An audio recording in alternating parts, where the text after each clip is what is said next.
저는 하버드 대학 교수 마크 피터슨입니다. 50년 넘게 한국을 연구해온 학자죠. 오늘은 제가 평생을 바쳐 연구한 주제, 한국이 어떻게 세계적 강대국이 되었는가에 대해 이야기하려 합니다. 여러분은 요즘 전 세계 젊은이들이 한국어를 왜 배우는지 생각해 보셨나요? 글로벌 기업들이 왜 한국과 손잡으려 애쓰는지 궁금하지 않으신가요?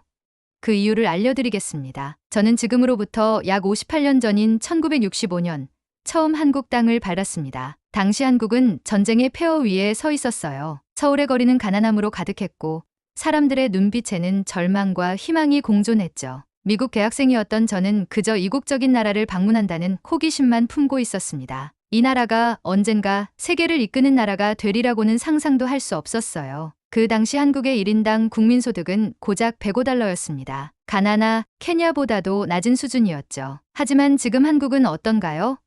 경제 규모 세계 10위, 수출 세계 5위, 문화 콘텐츠는 전 세계를 강타하고 있습니다. 삼성, 현대, LG 같은 한국 기업들은 글로벌 시장을 주도하고 있죠. 제 동료 교수들은 종종 물어봅니다. 마크, 도대체 한국이 어떻게 이렇게 빠르게 성장할 수 있었던 거지? 답은 간단합니다. 한국이 이렇게 강해진 이유는 단 3가지입니다. 오늘 그것을 여러분께 공개하려 합니다. 비가 내리던 어느 날 하버드 도서관에서 우연히 발견한 한 고문서가 저의 연구 인생을 바꿨습니다. 그것은 조선시대의 기록물이었어요.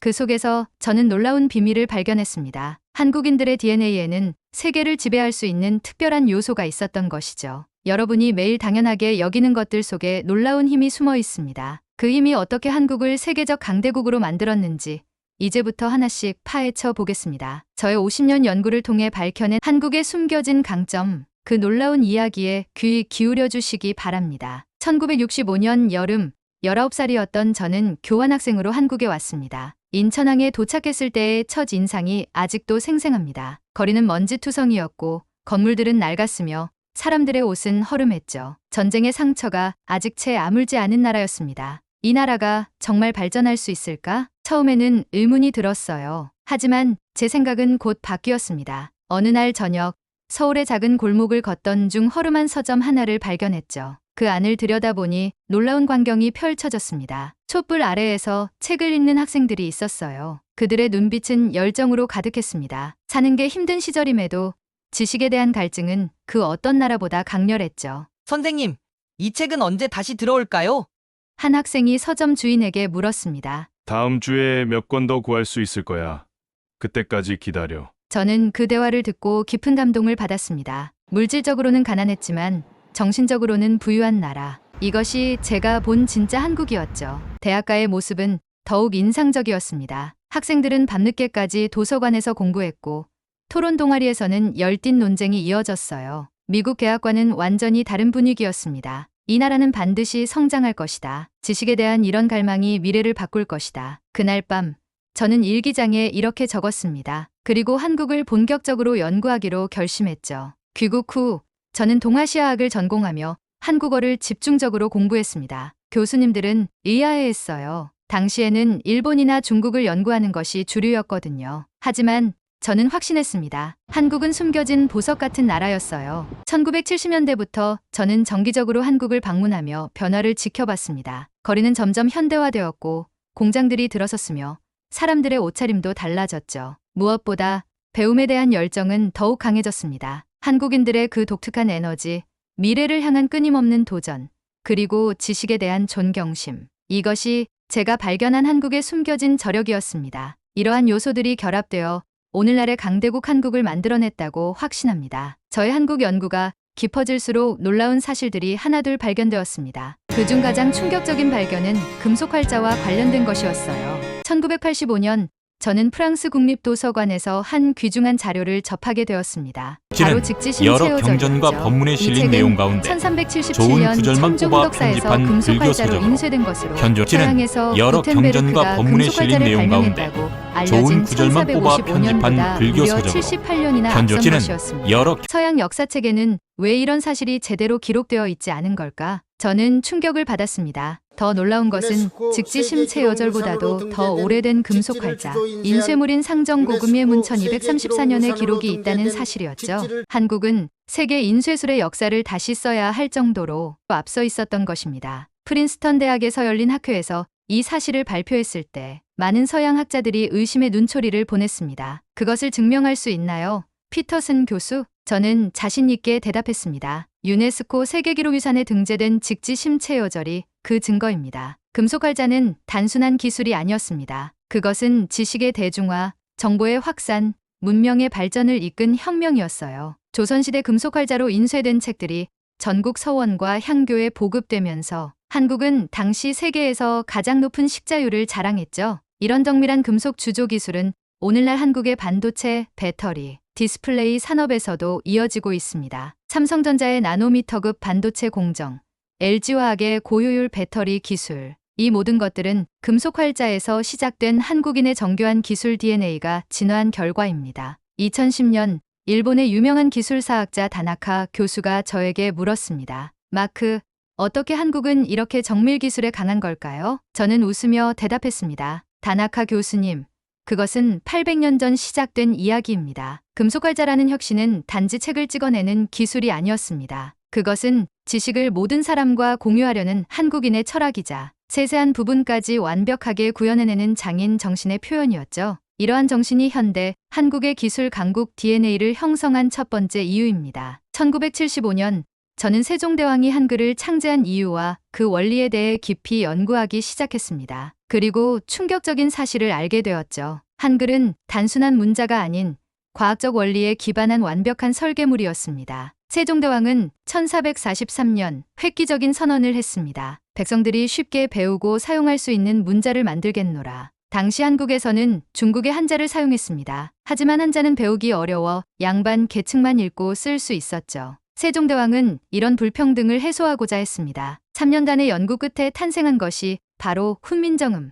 오늘날의 한글이었어요. 한글의 자음은 발음 기관을 본떠 만들었다. 이 사실을 알게 되었을 때 저는 경외감을 느꼈습니다. 고운 혀가 목구멍을 막는 모양, 놓은 혀가 위신몸에 닿는 모양을 본떴죠. 모음은 하늘천, 땅지, 사람인을 상징하는 철학적 개념을 담고 있었습니다. 이렇게 과학적이면서도 철학적인 문자가 세계에 또 있을까요? 언어학자들 사이에서 한글은 가장 과학적이고 배우기 쉬운 문자로 평가받고 있습니다. MIT의 노암 촘스키 교수도 한글의 체계성에 감탄했다고 해요. 하버드에서 제가 한글의 우수성에 대해 강의할 때마다 학생들은 놀라움을 금치 못합니다. 정말요?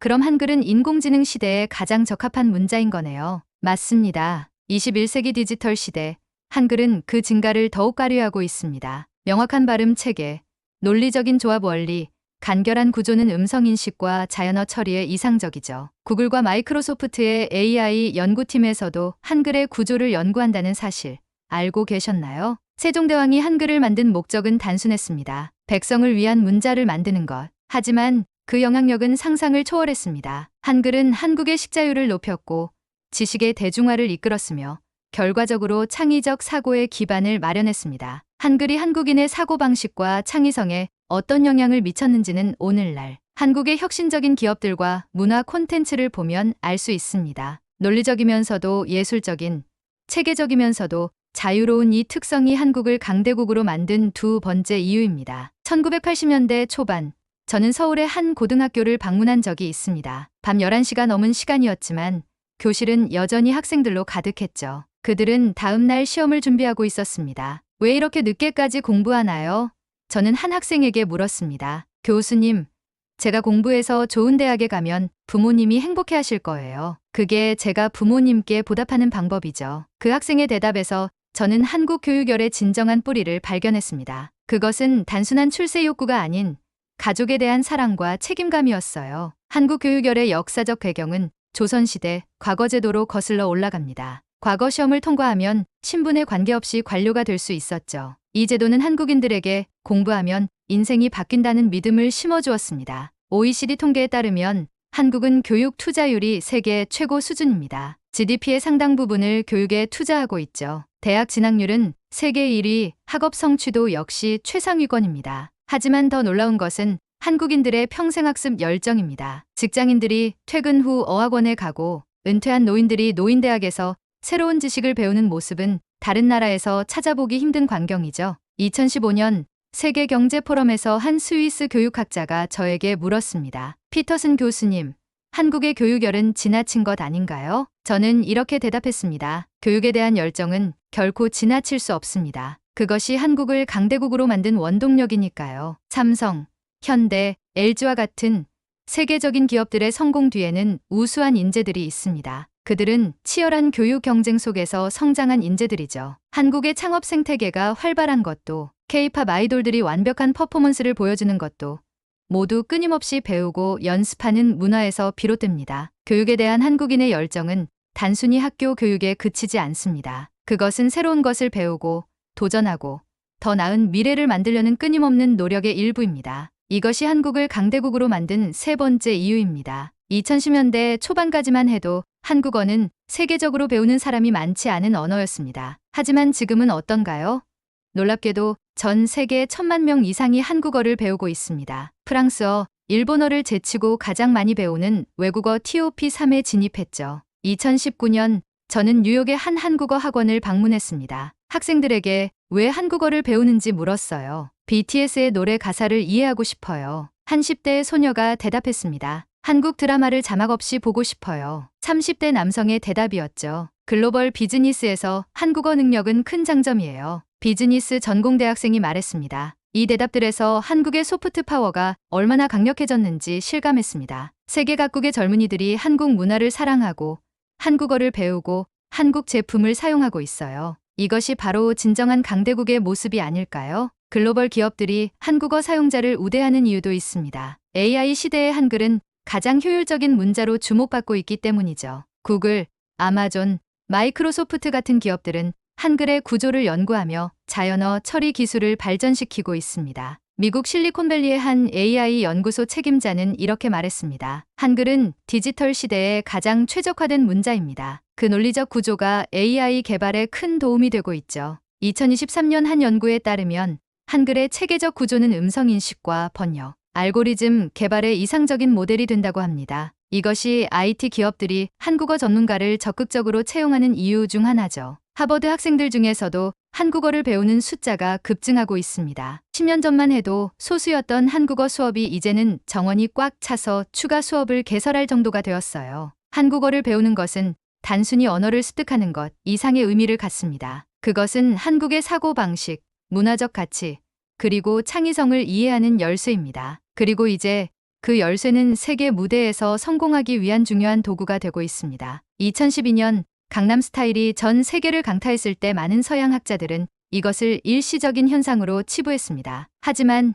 저는 달랐죠. 이것이 한국 문화의 본격적인 세계화의 시작이라고 확신했습니다. 이건 우연이 아니야. 한국이 수백 년 동안 준비해온 문화적 폭발의 시작이야. 제 예측은 정확했습니다. 이후 BTS는 빌보드 차트를 석권했고 기생충은 아카데미상을 수상했으며 오징어 게임은 넷플릭스 역사상 가장 많이 시청된 드라마가 되었죠. KT는 글로벌 화장품 시장을 재편했고 한식은 세계 각국의 도시에서 인기 메뉴가 되었습니다. 왜 한국 문화는 이렇게 강력한 영향력을 가지게 되었을까요? 그 비밀은 한류와 기술의 완벽한 시너지에 있습니다. 삼성과 LG의 첨단 기기들이 전 세계에 보급되면서 한국 콘텐츠의 전달 통로가 확보되었습니다. 유튜브, 넷플릭스 같은 플랫폼을 통해 한국 콘텐츠는 국경 없이 전파되었죠. 한국의 IT 기술과 문화 콘텐츠가 만나 시너지를 일으킨 것입니다. 2018년 뉴욕에서 만난 할리우드 프로듀서는 이렇게 말했습니다. 한국인들은 기술과 스토리텔링을 완벽하게 결합시키는 방법을 알고 있어요. 이것이 그들의 콘텐츠가 글로벌 시장에서 성공하는 이유죠. 과거 금속활자가 지식을 확산시켰다면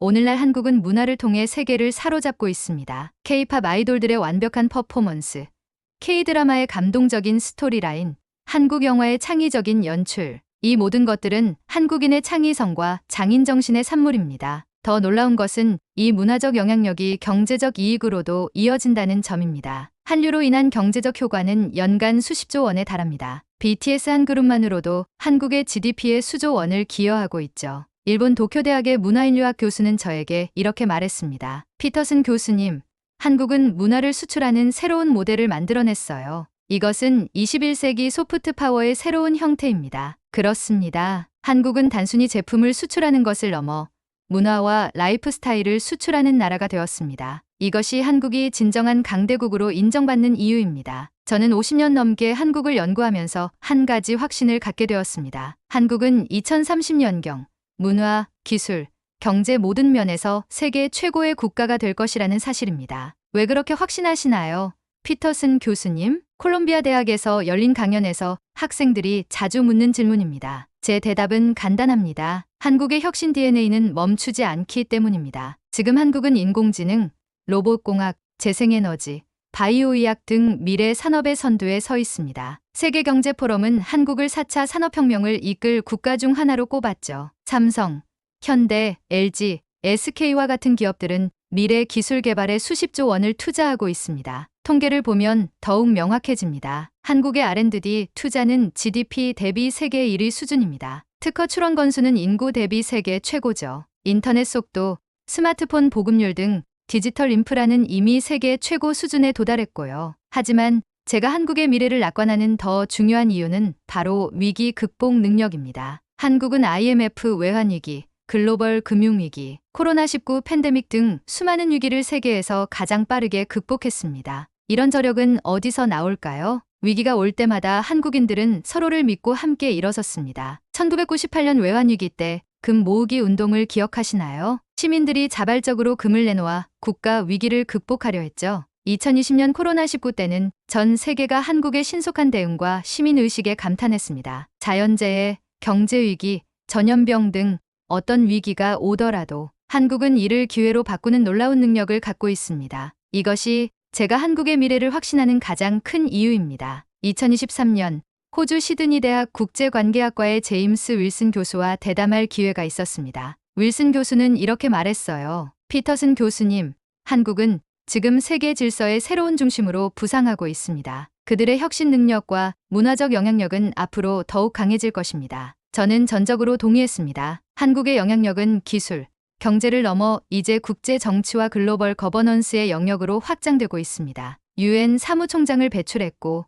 G20 정상회의를 주최했으며 기후변화 대응과 지속가능한 발전 목표 달성에도 선도적인 역할을 하고 있죠. 여러분, 한국인으로서 자부심을 가지셔도 좋습니다. 여러분이 물려받은 유산이 얼마나 위대한지 잊지 마세요. 금속활자의 정밀함, 한글의 과학적 우수성, 그리고 끊임없이 배우고 발전하려는 교육열. 이 세 가지 DNA가 여러분 안에 흐르고 있습니다. 저는 이제 80세가 넘은 노학자입니다. 제 남은 생애 동안 가장 보고 싶은 것은 한국이 진정한 세계 최고의 국가로 우뚝 서는 모습입니다. 그날이 멀지 않았다고 확신합니다. 하버드에서 시작된 제 연구 여정은 한국의 숨겨진 당점을 세계에 알리는 작은 노력이었습니다. 이제 여러분이 그 바통을 이어받아 한국의 위대함을 더 넓은 세계에 알려주시기 바랍니다. 마지막으로 제가 좋아하는 한국 속담으로 마무리하겠습니다. 천리길도 한 걸음부터. 한국은 그 긴 여정을 묵묵히 걸어왔고 이제 세계의 정상에 거의 도달했습니다. 여러분과 함께 한국의 더 찬란한 미래를 지켜보고 싶습니다. 이야기는 여기까지입니다. 어떻게 들으셨나요?